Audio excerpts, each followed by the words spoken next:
반려동물을 너무너무 사랑하는 인구들이 많아지고 그러면은 그게 시장성이 있어 보이지 않나. 보통 사람보다 먼저 이제 죽는 경우들이 있죠. 그런 경우에 이 반려동물의 유전체를 그대로 복제해서 복제동물을 만들면 내가 키우던 레인보우와 크게 다르지 않을 것이야. 그렇죠. 그러니까 괜찮지 않을까 이런 생각으로 한번 해본 거죠. 그랬는데 그 결과를 보니까 너무 달라요. 다른 거예요.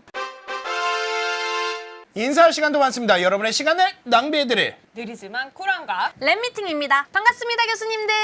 안녕하세요. 반갑습니다. 후성 유전학 뭔지 아십니까? 모릅니다. 저도 몰라요. 근데 후성 유전학을 꼭 한번 해달라고 얘기해 주시는 분들이 되게 많아서 이거 누구한테 부탁하지 그랬더니 여기 계시네. 그래서 오늘 아주 흥미로운 주제인 후성 유전학에 대해서 이야기를 하러 초파가 왔습니다. 제가 오늘 파일을 열어서 처음에 깜짝 놀란 게 이 사진을 보고 놀랐어요. 그때 캔슬됐을 때 아, 12월 24일이었잖아요 원래. 초파 생일입니다. 2부에 태어난 거예요? 예, 그렇다더라고요. 황성님이 24일을 부탁을 해서 그래서 이제 저는 PPT를 준비하려고 했는데 그날 못했죠. 못했죠. 그래도 뭔가 아쉬워서 네. 한번 넣어봤습니다. 사실 후성 유전학을 많이들 궁금해 하시는데 왜 이거를 사람들이 궁금해하게 됐을까가 궁금했어요. 저도 그게 궁금했어요. 왜냐하면 생물학의 다양한 분야가 있고 뭐 그중에 뭐 유전학, 발생학, 분자생물학, 뭐 네. 세포학 여러 가지가 있고 그중에 이제 후성 유전학이 이제 있는데 근데 보통 세포학이 궁금해요라고 하지 않잖아요. 그렇죠. 그걸 딱 집어서 궁금해하진 않죠. 네. 보통은 이제 하늘은 왜 파랄까요? 이런 거 궁금해하잖아요. 요즘에 나오는 연구 결과들을 보통 기사 같은데 접하게 될 때 후성 유전학을 같이 함께 좀 섞어서 해석해서 작성된 기사들이 많이 있더라고요. 많이 있어요. 최근에 이제 나오는 교양 서적 중에서도 생물학 관련 교양? 교장 선생님이 못살기구나? 아니야. 너무 훌륭하신 분입니다. 아유. 예전에는 이제 대중과학서를 보다 보면 생물학 분야는 이제 진화 관련된 책이 굉장히 많았어요. 네. 요즘에 보면은 유전학 관련 책들이 이제 가끔 등장을 하는데 그 중에서도 후성 유전학 관련된 서적들이 또 최근에 많이 나오고 있더라고요. 그만큼 뭔가 트렌디하게 많이 접하는 단어이다 보니 근데 내가 학창 시절에는 안 배운 것 같은데 이게 대체 뭘까? 이런 생각들이 들지 않나. 두 번째는 그렇게 후성 유전학을 다루고 있는 연구들 내용을 보면 왠지 혹하는 것들이 많아요. 자극적인 것도 많고요. 생물이 왜 이럴까를 설명할 때 그거는 유전자가 이래서 그래. 유전적으로 이렇게 타고나서 그래. 이런 식으로 설명하는 게 이제 고전적으로 많이 있어 왔는데 요즘에는 그런 유전자를 가지고 태어났지만 환경이나 아니면 내가 먹는 음식, 아니면 뭐 생활 습관 이런 것 때문에 그 유전자대로 곧대로 뭔가가 나타나는 게 아닌 것 같다라는 연구들이 자꾸 나오는 거예요. 그렇죠. 네. 그런 분야를 우리 보통 후성 유전학으로 많이 묶는데 그런 걸 보다 보니까 뭔가 희망이 생기죠. 그리고 궁금하기도 하죠. 내 운명은 뭔가 유전자로 정해진 줄 알았는데 그게 아니라는 거죠. 오. 내가 살아가면서 무엇을 먹고 어떤 일들을 하고 어떤 환경에서 지내느냐에 따라서 미래가 달라질 수도 있지 않을까? 이런 생각을 이학적으로 하게 될 수 있죠. 그래서 아마 궁금해하시는 게 아닐까 이런 생각도 한번 해봤습니다. 이 사진은 제가 예전에 초파리 관련된 강연을 하고 나서 한 여학생에게 크리스마스 카드를 받았습니다. 초등학교 어린이고요. 왼쪽은 카드를 직접 쓸 때 그린 거고 오른쪽은 강연을 들을 당시에 아마 메모를 했던 것 같아요. 오. 초파리 관련된 강연을 들었어. 그럼 초파리 그림을 그려야지. 그러면 강연해주신 분께 크리스마스를 써야겠다. 이런 거는 배워서 하는 걸까요? 또 한 번 더 비약을 해보자면 이런 어린이라면 나중에 뭘 하게 될까? 이런 상상도 한번 해볼 수 있죠. 이런 얘기를 왜 지금 하고 있냐면 사실 후성 유전학이라는 얘기를 처음 들었을 때 유전이냐 환경이냐 이런 걸 가지고 많이 얘기를 합니다. 교육학에서 굉장히 중요하게 다루는 핵심 질문이기도 합니다. 유전으로 모든 게 결정되어 있다라고 하면 교육이 필요가 있을까요? 그럼 반대로 그럼 모든 게 환경에 영향을 받는다. 교육할 일이 엄청나게 많아지게 되겠죠. 그리고 또 한편으로 뭐가 생기냐면 전 인류를 대상으로 항상 같은 교육을 제공할 수는 없어요. 교육에 대한 격차나 환경이 교육에 주는 영향 이런 것들을 고려해서 모든 것들을 또 이제 고민을 하게 되겠죠. 이런 고민이 교육학에선 굉장히 오랜 고민이기도 했습니다. 그러면 일단 교육자 혹은 교육학에서 오랫동안 가져왔던 이 고민이 생물학으로 넘어오면 바로 이게 후성 유전학의 많은 주제들과 겹치게 됩니다. 그래서 자연스럽게 유전학자의 분야로 넘어가게 됩니다. 이게 수치적으로 막 정확하게 유전은 50%, 환경이 50% 이렇게 정해지는 것도 아니고 네. 하지만 어떤 상황마다 유전학자로서는 어떤 실험적인 연구를 할 테니까 그럼 이 실험 결과를 보면 유전보다 환경의 영향이 더 많은 것 같은데 아니야 이 실험 결과를 봤을 때는 유전으로 모두 다 결정되는 것처럼 보여. 이런 5만 가지 연구 사례들이 나오게 되겠죠. 그 많은 연구 결과들이 지금은 쏟아지고 있는 중이에요. 후성유전학 연구를 보면 생물학적 연구도 많지만 심리학이나 행동학, 교육학 이런 연구랑 유전이랑도 많이 연관되어 있는 것들이 많이 있다는 것을 이제 미리 한번 말씀드려봤습니다. 유전을 설명할 때 제가 많이 보여주는 사진 중에 하나이기도 합니다. 우리가 강아지 혹시 키우시는 분들, 반려동물이 있는 경우들 보면 부모로서 자손들이 나오는데 털 색깔도 다 다르고 고전적인 유전학에서 우리는 뭐라고 설명을 해왔냐면 부모에게서 반반 물려받았는데 모두가 동일하게 받진 않았잖아. 1번부터 뭐 12번까지 코기들이 있다면 이 코기들은 다 다른 유전자를 가지고 있잖아. 그렇지. 그러니까 이렇게 다르게 나타나는 거지. 그 밖에도 또 다른 많은 형제들도 마찬가지로 두 개와 모개의 랜덤하게 뭔가 조합에 의해서 결정이 됐겠죠. 그러면 한 개체 안에서만 생각을 해보자는 거죠. 우리는 지금 각자 다 자기 세포들을 가지고 있잖아요. 그 세포들 안에는 우리의 유전 정보가 들어있습니다. 그리고 내 세포들이 가지고 있는 유전 정보는 다 다를까요? 같을까요? 같아야 되지 않아요? 같아야 되죠. 깜짝 놀랐네. 순간 많이 생각했어요. 자기 거는 같단 말이에요. 네. 그런데 왜 뭐 피부 세포도 있고 뭐 신경 세포도 있고 골 세포도 있고 막 이것저것 부위마다 우리는 다 다른 종류의 세포를 갖고 있단 말이죠. 같은 DNA를 가지고 있지만 다른 모습을 갖게 된다. 왼쪽에 있는 게 이제 수정란이 수없이 세포 분열을 어느 정도 하게 되면 그 세포들이 각자의 운명에 따라 분화를 일으키게 됩니다. 그러면 원래는 다 같은 모든 가능성을 가진 줄기세포 상태였지만 네. 시간이 흐르게 되면 어떤 거는 근육세포, 어떤 거는 뭐 혈구세포, 신경세포, 간세포 이런 식으로 각자 운명이 갈라지게 되거든요. 그렇죠. 하지만 이 세포들이 가지고 있는 핵에 들어있는 유전 물질은 같다는 거죠. 일란성 쌍둥이입니다. 네. 왼쪽에 계신 분들은 두 분은 일란성 쌍둥이로 태어났는데 서로의 존재를 몰랐대요. 태어나자마자 입양 기관을 통해서 이제 각자 입양이 됐는데 한 분은 프랑스로 입양이 되고 한 분은 이제 미국으로 입양이 되신 거죠. 그리고 나서 서로 존재를 모르니까 막 살다가 하지만 이제 입양된 건 알고 있었대요. 프랑스에 사시던 분이 입양이 됐는데 생모를 찾고 싶다 해서 이제 입양 기관을 통해서 수소문을 한 끝에 새로운 사실을 알았는데 어머님은 돌아가셨다. 하지만 당신에게는 일란성 쌍둥이 자매가 있어요. 충격적인 거죠. 그래서 이제 수소문에서 자매를 찾았어요. 태어나자마자 이별했다가 35년 만에 이제 재회를 하게 된 겁니다. 우와. 왜 닮은 백나누기 이래도 백대백이지? 휘말리지 않으려고 했지만 웃지 않을 수 없었다. 탈모 연구는 많이 이루어지고 있는데 쥐의 털이 많이 나게 하는 연구들은 많이 나오는데 이게 사람으로 잘 안 되나 봐요.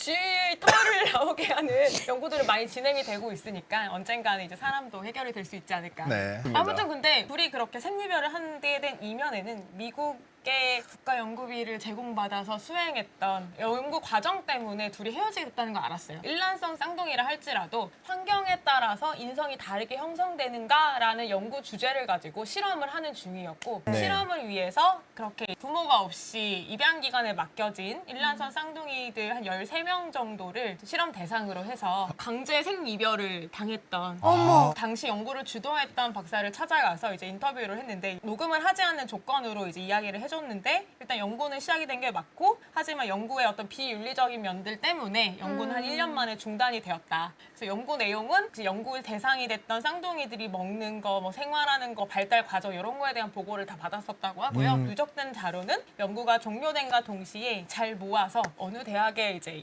2066년까지 엠바고가 걸려 있는 상태로 왜 근데 그때까지 엠바고가 걸려 있는 거예요? 그냥 저의 조심스러운 추측은 그때쯤이면 실험에 참여했던 실험 대상들이 사망하지 않았을까 이런 추측을 해보긴 하는데요. 뭐 그거는 제 추측인 거고 그래서 이제 그 사실이 알려져서 이제 기사화되었던 일이 있었습니다. 궁금하긴 하죠. 그러니까 사진을 봐도 일란성 쌍둥이라고 하기엔 약간의 뭔가 느낌이 다른 것 같다 이런 생각이 들기도 하고요. 그다음에 이런 관심은 계속 과학자들이나 연구자들이나 뭐 심리학이나 이런 분야에서도 궁금한 거예요. 그러니까 오른쪽에 계신 분들은 2015년에 우주에 간 사람과 지구에 남아있는 사람 사이에 어떤 변화가 생길까 맞죠? 이런 식으로 이제 비교하는 연구들이 계속 진행이 되고 있을 정도로 사람들이 관심이 많다. 이것도 비슷한 사례인데요. 오른쪽에 있는 레인보우라는 친구의 유전자를 그대로 복제해서 만든 개체가 바로 왼쪽에 있는 CC입니다. 완전히 동일한 유전체를 가지고 있는 거죠. 이 연구가 왜 시작이 됐냐면 그런 욕망들이 있는 거예요. 반려동물을 너무너무 사랑하는 인구들이 많아지고 그러면은 그게 시장성이 있어 보이지 않나. 보통 사람보다 먼저 이제 죽는 경우들이 있죠. 그런 경우에 이 반려동물의 유전체를 그대로 복제해서 복제동물을 만들면 내가 키우던 레인보우와 크게 다르지 않을 것이야. 그렇죠. 그러니까 괜찮지 않을까 이런 생각으로 한번 해본 거죠. 그랬는데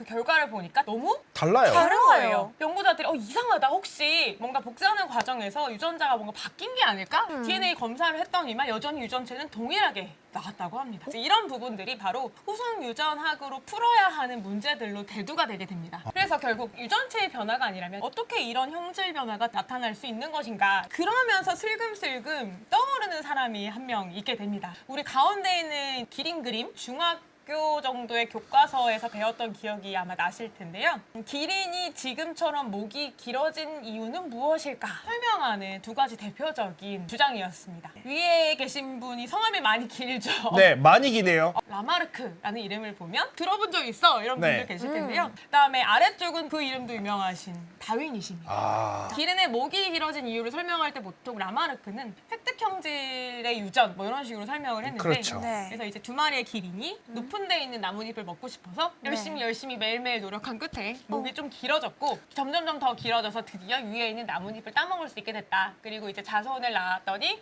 대대로 목이 길더라. 반면에 이제 다윈의 이론으로 우리가 배웠던 거는 목 길이가 다양한 기린들이 살고 있었는데 아래쪽의 나뭇잎이 다 사라지고 위쪽 나뭇잎만 남았을 때 목이 짧은 기린들은 이제 슬퍼지죠. 하지만 목이 긴 기린들은 열심히 위에 걸 먹을 수 있죠. 그렇죠. 그러니까 시간이 지나면 목이 짧은 기린들은 제대로 먹지 못해서 죽어요. 아니면 이제 자손을 남기지 못하죠. 그 사이에 목이 긴 기린들은 열심히 먹고 건강한 상태로 이제 자손을 낳을 수 있게 돼서 목이 긴 유전자를 가진 기린들이 계속 자손을 낳다 보니까 자손들이 목이 길어졌더라. 과거의 교과서에서 너무 이제 이분법적으로 우리가 외우고 그렇게 가르쳤던 부분이 있기는 한데 사실은 이제 다윈도 라마르크의 용불용설 이런 부분들에 대해서 크게 부정하지 않았고 오히려 진화적으로 설명하려고 노력했었다고 하고요. 라마르크가 오히려 진화의 개념을 처음으로 제시했던 사람이기도 합니다. 그렇죠. 그런데 우리가 이분법적으로 라마르크가 틀렸고 다윈이 맞다 이렇게 우리가 보통 이제 배우잖아요. 배우죠. 그러면 이거 해도 안 되는 건가? 맞네. 이거는 너무 슬픈 일이잖아요. 가만히 생각해보면 황선이 같은 경우 이제 어머니께서 말씀하셔서 자세를 바로하고 우유를 마시고 뭐 이런저런 조치를 취했다면 사실은 안 그랬을 경우 맨날 거북목처럼 뭐 구분등으로 있었을 때가 사실은 키가 크긴 컸을 거예요. 왜냐하면 키를 측정할 당시에 몸이 더 고들면 당연히 큰 키로 측정이 되니까요.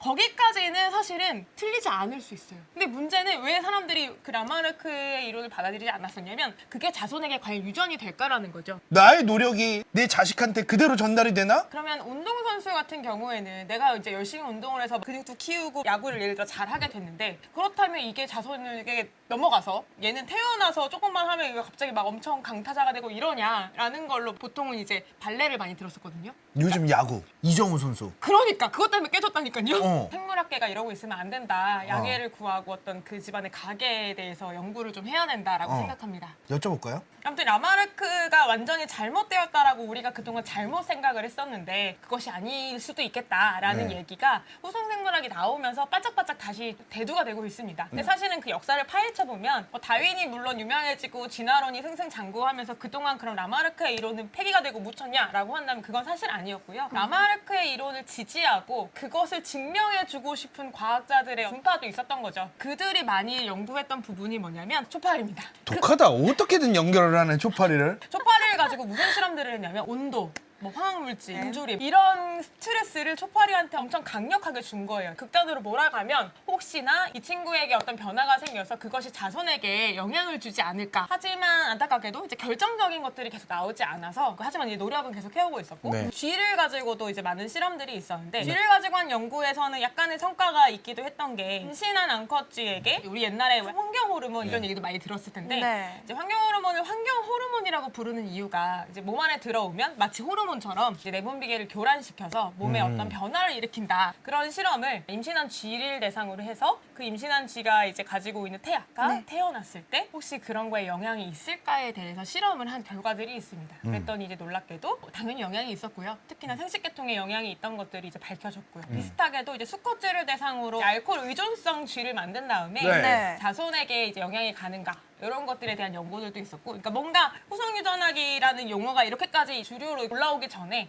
그런 노력들이 계속 있었는데 어떤 경우에는 어느 정도 성과가 있기도 했지만 뭐 결정적인 뭐가 안 나오는 경우도 있었고 이런 것들이 혼재되어 있는 상황이었다고 알고 있습니다. 방사능 피폭은 조금 다른 문제예요. 아예 유전자를 변형을 시키는 거기 때문에 우리는 형질을 말하는 거예요, 지금. 방사능 픽폭을 만약에 당하신 경우에는 유전자 자체가 변형이 됐기 때문에 자손에게 전달이 이제 될 수밖에 없고요. 그쵸. 타임지에 2010년에 표지에 이런 것들이 실리게 됩니다. 당신의 DNA가 당신의 운명인 것은 아니다. 뭐 이런 식의 이제 내용이죠. 후성 유전하기 드디어 사람들에게 알려지기 시작했습니다. 저는 이제 학번을 공개하기는 좀 그렇지만 제가 학교 다닐 때 후성 유전학을 전면으로 배우지 않았어요. 후성 유전학의 기본 원리나 기작들은 배웠죠. 그게 어떤 유전학적으로 이렇게까지 큰 의미가 있다라는 거는 배우지 않았어요. 하지만 이제 지금은 굉장히 중요하게 다루어지고 있고 그 이후로 밝혀진 연구들이 굉장히 많다. 그러면 이제 이런 얘기를 한번 해보려고 합니다. 네. 우리 세포 안에 핵이 있고 핵 안에 염색체가 있고 염색체는 응축되어 있는 건데 이걸 풀어보면은 DNA가 있다더라. 그리고 DNA 위에 이제 어떤 부분은 우리 유전자라고 부르죠. 근데 네. 우리가 저렇게 간단하게 그릴 때 선으로 그리고 뭐 사다리 이렇게 그어서 그리지만 사실 쟤네는 뭐냐면 뉴클레오타이드라는 화학적인 구조를 가지고 저게 반복되어 있는 거대한 고분자 물질이라는 것을 이해를 하셔야 합니다. 그리고 얘네가 어떤 일들을 하는지도 가볍게 한번 얘기를 해보면 우리가 유전 정보가 DNA에 담겨 있다라고 할 때 그 유전 정보는 저 DNA 사다리에 어디 담겨 있냐면 사다리의 가로대 부분에 담겨 있죠. 뼈대는 이제 유전 정보가 들어있는 부분은 아니고 이제 형태적으로 유지해주고 여러 가지 이제 나머지 일들을 하는 부분이라고 생각을 하면 되는데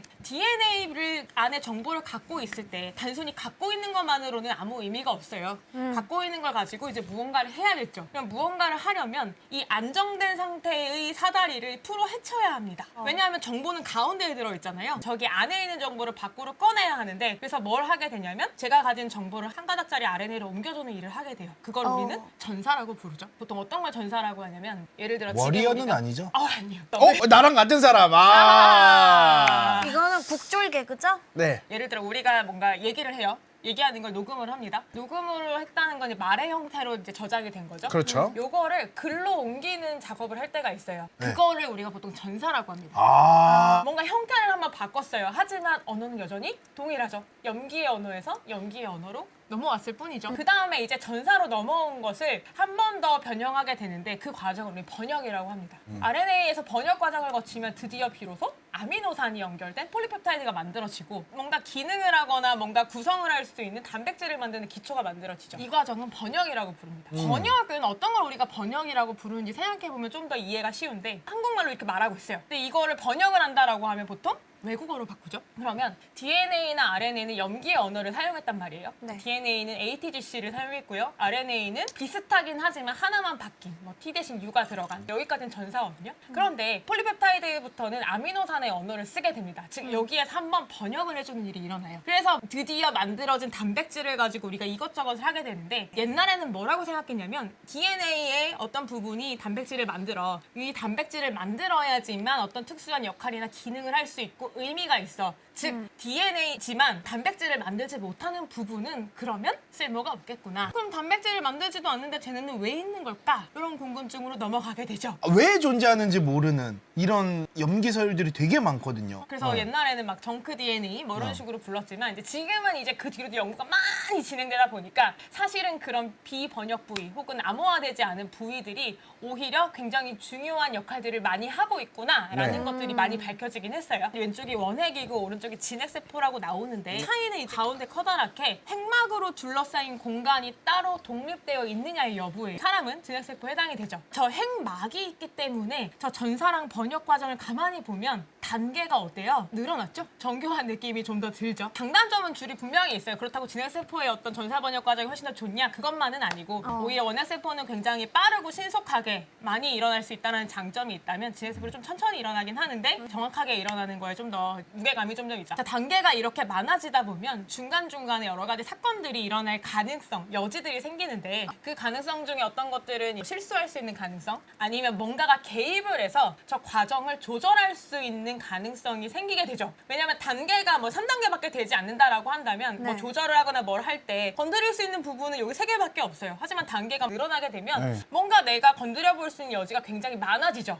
자, 이러던 차에 2000년대 초반에 인류 역사에 크고 반가운 소식이자 생물학 생물학계에는 역사적으로 굉장히 손꼽히는 사건이죠. 인간의 유전자가 전부 분석이 되었습니다. 이런 어르신들 특히 다 기억이 나실 텐데 1990년대 후반과 2000년대 초반에 범국가적으로 진행했던 거대한 프로젝트가 있었습니다. 인간 게놈 프로젝트라고 하면 아마 그게 많이 진행된 후에 드디어 우리가 웬만큼 작업을 성공했습니다 라고 발표했던 그 날의 뉴욕타임즈 신문이고요. 2000년 6월 27일자에 맞아요. 발표가 됐고 사진 속에 있는 두 분은 이 연구를 책임지고 수행하셨던 두 연구 책임자의 이제 사진입니다. 나중에 사건들이 많긴 하지만 어쨌든 전날은 사이좋게 다정하게 이제 발표를 했습니다. 많은 일이 있었죠. 연구 결과를 발표하는 여러 가지 글들이 많이 있었는데 저는 이 부분이 너무 재미있어서 여기 가져왔는데요. 예. 사람이 되게 복잡한 것 같지만 사람이든 대장균이든 뭐든 결국 단지 4가지 염기로만 구성이 되어 있구나라는 걸 알았고 이것만으로 이루어졌음에도 불구하고 우리는 다른 동물과는 달리 언어적으로도 뛰어나고 노래도 부를 수 있고 그리고 마지막에 포켓몬 카드도 포켓몬 카드도 교환할 수가 있어요. 공식적으로 이제 발표됐던 글에 있었던 부분이라 재미있어서 가져왔습니다. 이야. 초국가적 프로젝트였기 때문에 목표 자체는 인간 유전체를 구성하는 30억 염기쌍 서열 전체를 밝히는 거였고 해독은 나중에 하더라도 일단 밝혀보자 하고 있고 해독은 지금까지도 이제 계속 업데이트가 되고 있고요. 약 13년 동안 27억 달러가 소요된 걸로 추정이 됩니다. 지금은 게놈 프로젝트를 잇는 후속 프로젝트들이 꾸준히 진행이 되고 있다는 점이 대단한 나라다. 생물학계의 다양한 사건들이 있어 왔고 이런 결과를 통해서 우리는 DNA의 존재, 염기 서열 정보의 어떤 정확하고 이것이 갖는 무게감을 굉장히 깊게 각인한 상태로 이제 살아오고 있었던 거죠. 게놈 프로젝트를 저렇게 성공적으로 마무리하고 대통령님 나와서 저렇게 발표도 하고 이러면 이제 다 알았을 줄 알았단 말이에요. 영생 누릴 줄 알았습니다. 저 때만 하더라도 진짜 암도 다 치료하고. 하지만 이제 그런 말이 있죠. 지식의 섬이 넓어질수록 무지의 해변은 길어진다. 많이 알아냈다고 좋아했지만 지금부터가 시작인 거죠. 모르는 게 이렇게 많구나라는 게 더 와르르르 쏟아지게 되는 겁니다. 그러면 도대체 우리가 뭘 모르냐? 인간 유전체를 구성하는 부분들의 퍼센트를 비율로 나타낸 건데 엑손이라고 빨간색 동그라미 쳤는데 저 부분이 그 센트럴 도그마 단백질을 만드는 정보를 담고 있는 그 부분이에요. 그게 인간 전체 유전체 중에 단 1.5%밖에 되지 않는다고 합니다. 나머지는 단백질을 만들지 않고 암호화되어 있지 않은 부분들인 거죠. 중요하지 않으면 저렇게 오랜 세월 동안에 보존되어 있을 이유가 없는데 우리가 이렇게까지 많이 가지고 있다는 건 저기가 분명히 중요한 의미를 갖고 있지 않을까. 그렇지, 뭐. 우리 몸에 이렇게 많은 세포들이 있지만 결국 가지고 있는 유전 물질은 같은데 왜 부분마다 이렇게 다른 모습의 세포를 갖게 되었을까? 혹시 아까 1.5%를 제외한 나머지 부분들의 그 비밀과 답이 들어있는 것은 아닐까? 이런 생각을 하게 되고요. 그래서 그 네. 부분들에 대한 연구들을 하던 끝에 중요한 기작들을 밝혀내게 됩니다. 자, 이제 중요한 건 조절이구나라는 걸 알아내요. 자, 그 중에서 아까 전사 번역 얘기했는데 전사 조절 과정에 대해서 밝혀지게 됩니다. 이거는 네. 원핵 생물의 전사 조절 과정인데 이제 오페론이라는 이름으로 많이 알려져 있어요. 길게 위에 놓여져 있는 부분이 DNA죠. 그 네네. DNA의 부분들의 어떤 역할에 따라서 구간이 지금 나누어져 있어요. 저 중에 어떤 부위는 스위치의 역할을 하는 거예요. 그 스위치가 켜지면 걔 뒤에 있는 유전자들이 막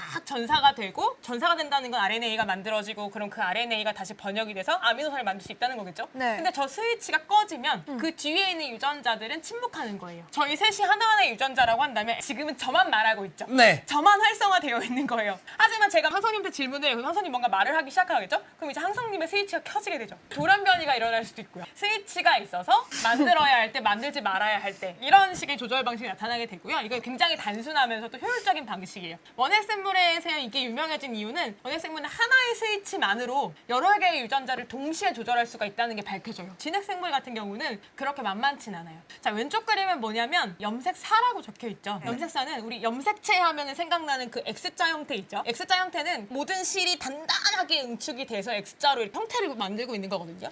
근데 이게 막 풀어져 있는 실이 한 번에 이렇게 뿅 하고 변신하진 않을 거잖아요. 뭔가 단계를 거쳐가면서 이렇게 꼬아갈 텐데 네. 중간 단계 중에 염색사라고 불리우는 단계가 있어요. 응축이 일어나긴 했지만 아직 완벽하게 응축되진 않은 상태예요. 그 염색사 부분도 그래도 어쨌든 응축은 되어 있는 상태죠. 그렇게 응축되어 있는 부분은 일을 할 수가 없어요. DNA가 이렇게 노출이 되어 있어야 그 부분에 뭐가 와서 붙거나 떨어지거나 뭔가 이렇게 이런 여러 가지 상호작용이나 어떤 화학작용이 강경한데 그게 응축되어 있으면 붙을 자리들이 가려져 있고 서로 뭉쳐 있으니까 일을 할 수가 없죠. 그 응축된 부위에서는 전사가 일어나지 않아요. 하지만 가만히 생각해보면 우리 세포 안에 항상 염색체 상태로 있는 게 아니라 어느 순간에는 풀어져 있거든요. 풀어진 부분에서는 재빨리 전사가 일어날 수 있는 거죠. 그래서 응축이 풀리면 전사가 일어나서 mRNA 만들어지고 번역이 일어나서 단백질을 만들어줄 수 있어요. 즉 진핵생물은 원핵생물과는 다르게 굉장히 긴 선형의 DNA가 좁은 공간에 막 이렇게 들어가야 하다 보니까 응축이 될 수밖에 없는데 모든 게 항상 100% 발현될 필요는 없으니 발현되지 않아도 될 부분은 응축이 되어 있다가 내가 지금 전사를 해야 되는 부분이 되면 그 부분이 풀려서 전사가 일어나는 거죠. 전사가 끝나고 나고 이제 필요가 없으면 다시 응축이 되게 되죠. 이 일이 역동적으로 굉장히 일어나고 있다는 거죠. 거기에 더해서 그것만으로 해결되는 게 아니라 그 사이사이에 조절하는 기작들이 추가로 더 있는데 일단 풀리고 나면 여기서 뭔가 일을 하려면 이 위치에 뭐가 와서 붙어야 돼요. 그걸 전사인자라고 하거든요. 그 전사인자들의 성분이 단백질로 되어 있어요.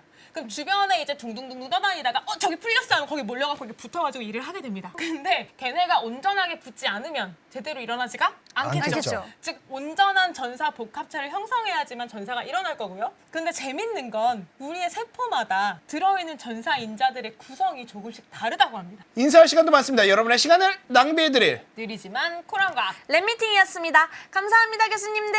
감사합니다. 감사합니다.